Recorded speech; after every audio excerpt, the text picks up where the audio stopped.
And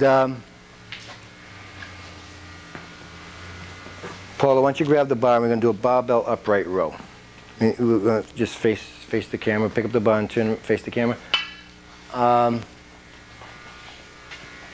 Light side lateral. I think that's going to bother you. Oh, there it is. Okay, now Paula's going to use a close grip, and she's going to, yeah, let's move all the way. Again, there's no right or wrong hand position. Each hand position will hit the shoulder slightly differently. It can be right together, and it can be a little bit wider, whatever you want. And she's just going to do an upright row, working the front to mid deltoid, and also some traps. Okay, now Paula, move your hands so they're almost touching together. Okay, bring it up to your chin. Too heavy? Yeah. Okay, let me show you the movement on this. Okay, so again, you can do this with 2 dumbbells or a barbell. If you don't have both pieces of equipment, it's just, again, I'm standing, so I take the stress off my lower spine. I'm not arching, leaning backwards. I'm just pulling the weight up to my chin. And if the barbell is too heavy, then you can use 2 dumbbells and do the same movement. So that would be working traps and also front to mid deltoid. Now, Teresa is going to do a dumbbell side lateral, and there's all different variations of this exercise.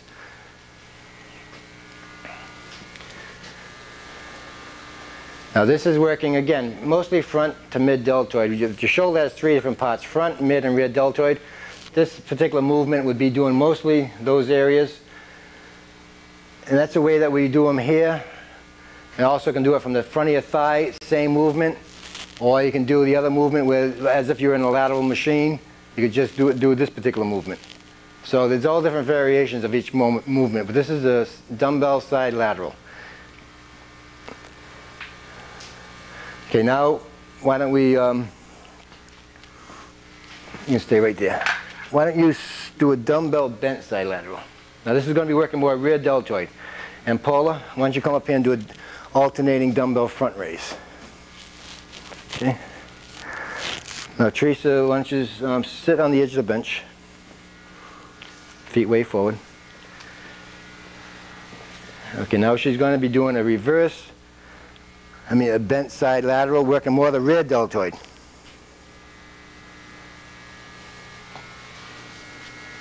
And Paula's doing a dumbbell alternating front raise, which you can do with dumbbells, or you can do a barbell together, which is a more difficult exercise, but this is working the front of the shoulder. Okay. All right, now let's do, Carlos and Abby, let's do a barbell and a dumbbell shrug. Different variations of shrugs. Working your trapezies. I mean, some women don't like to develop the traps. That should be your preference. But if you want to work around the neck, center of your lower neck, and from the top of your shoulder into your neck, this would be either a barbell or a dumbbell shrug. And you first up and squeeze and down. This exercise usually requires a lot of weight. I mean, Carlos could probably do, that's 30 pounds. You could probably do 300 pounds doing this exercise with a barbell. And so couldn't Abby. Abby looked pretty good off season. All right, now, so that's up and squeeze. Now you can also up and roll them.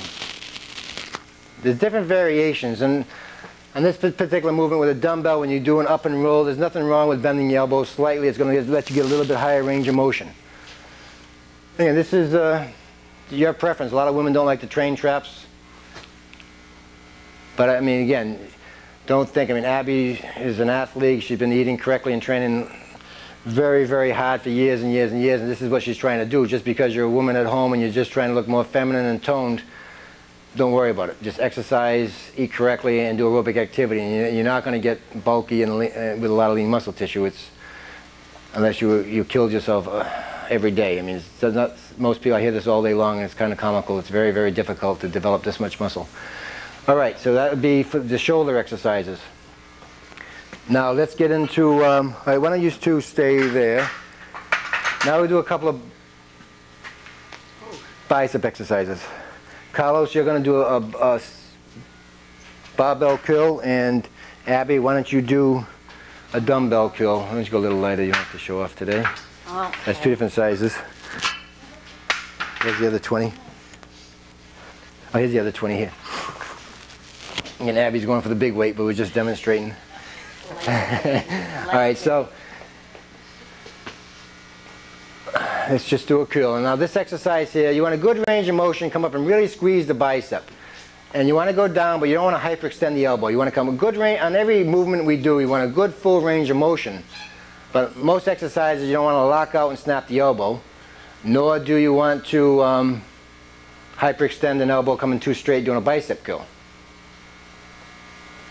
So Carlos is doing a barbell curl, and Carlos flipped for a reverse curl. Now if you want to work the other part of the forearm, you can do a reverse curl. Abby, can, and Abby, why don't you come over here and just do a dumbbell concentration curl off of a bench. And then you can go over and do it off your knee. Now Carlos switched to a reverse curl. This is working a little bit more forearm. And Abby's going to do a one-arm concentration curl.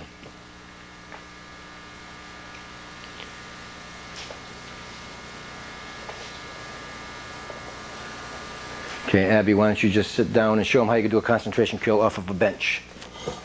Put a hand on the knee. I never do these. What do I do? I'll show you. Dumbbell concentration curl can also be done this way, really concentrating on one bicep at a time.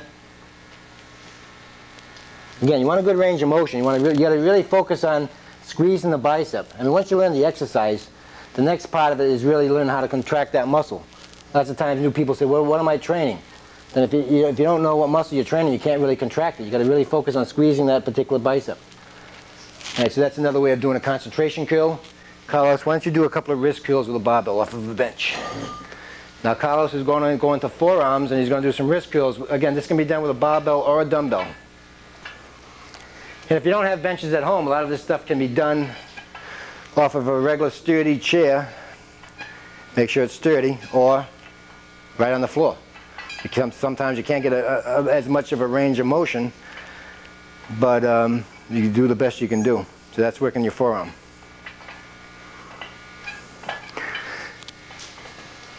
Not to jump out of place, but one other thing on shoulders we forgot to do is a seated shoulder press or an Arnold press.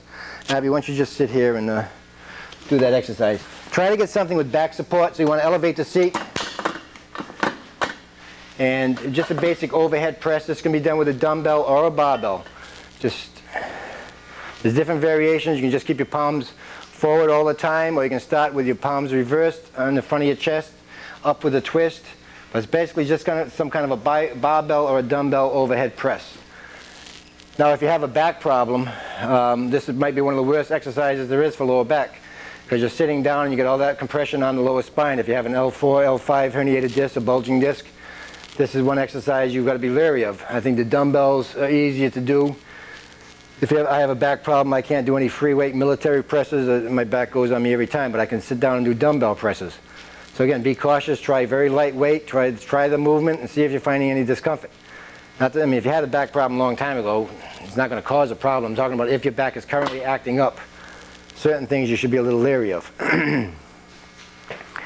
Okay, Teresa and Paula, let's do some triceps.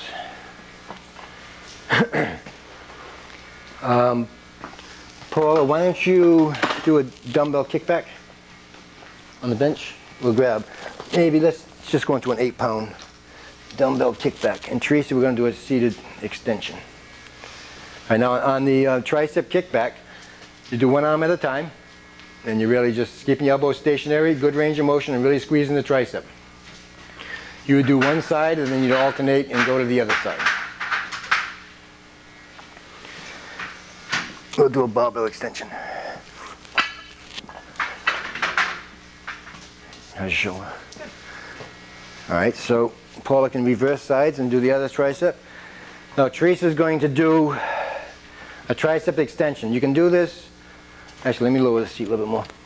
You can do this on a flat bench or on an incline bench. All it is a different angle, and it's still working your tricep, it's just hitting it at a slightly different angle. It could be done with a barbell, or you could be sitting on a regular chair in an inverted chair and doing a one-arm tricep extension or a two-arm tricep extension. So, okay, so she's going to grab the bar a little bit wider, right at the nail.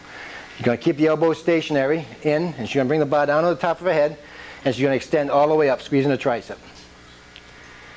This movement's a little bit harder, so you want to make sure you light enough weight where you can handle it, or have a spotter. So because this can be done on the incline with a straight bar or a French curl bar, straight or an incline bench. This is an extension. Okay, good. And Paula did the one-arm tricep extension. All right, Paula, why don't you, again, have a seat, and Teresa, seat. Now you can do, why don't you just sit facing that way, both of you can sit that way. And do you still have the 8-pounder? No. All right, now Paula's going to do a one-arm tricep extension with her bicep right next to her ear. She's going to cup it like this. Now this one here, you want to make sure your bicep stays next to your head, and she's going to extend all the way up. And you should be sitting on a bench that has back support, just so you have more support. And she's going to do one arm, and then she's going to alternate and do the other arm. Teresa's going to do a 2-arm dumbbell extension. Again, you want to keep the elbows in the best as possible, and extend all the way up, and really squeeze your triceps.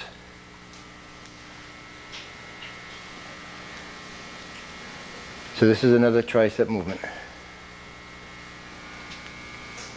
Triceps being 3/4 of your arm. Right. Mm-hmm. People don't know that. Right. All right. Now let's do, pretty much we did most of the muscles of the body right there. We've done everything except for a little bit of abdominal. Let's, Abby, can you grab that mat? And Carlos, why don't you get on this bench, and we just do a basic crunch. Now when you're doing the abdominal, again, it's a very dense muscle. You want to do a high repetition. Carlos is just going to, the different variations, you'll be doing this right on the floor. He's doing it with his knees on the floor or on the bench, and he's just keeping his face on the ceiling. He's coming up, contracting the abdominal, exhaling, squeezing the abdominal every repetition. Now Abby's going to do it on the floor, incorporating her legs. Let's move right over here. Okay, now this time Abby's going to cross her ankles and bring her feet up off the floor and bend her knees. As she's bringing her shoulders up, she's going to slightly bring her knees in. Now this is also incorporating more lower abdominal.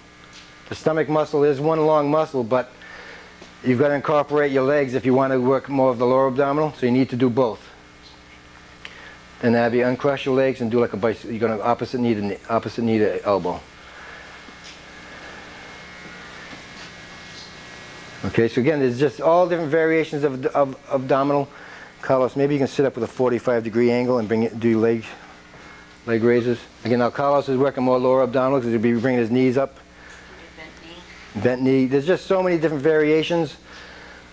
And abdominal, I really don't think you should train them every day. A lot of people train abdominal every day, and I think that's a mistake. It's like any other muscle. You need minimum of 48 hours to recover. The older you are, the more time you need to recover. Again, I've taken some time off lately because I've been doing this for 40 years and I need a little break.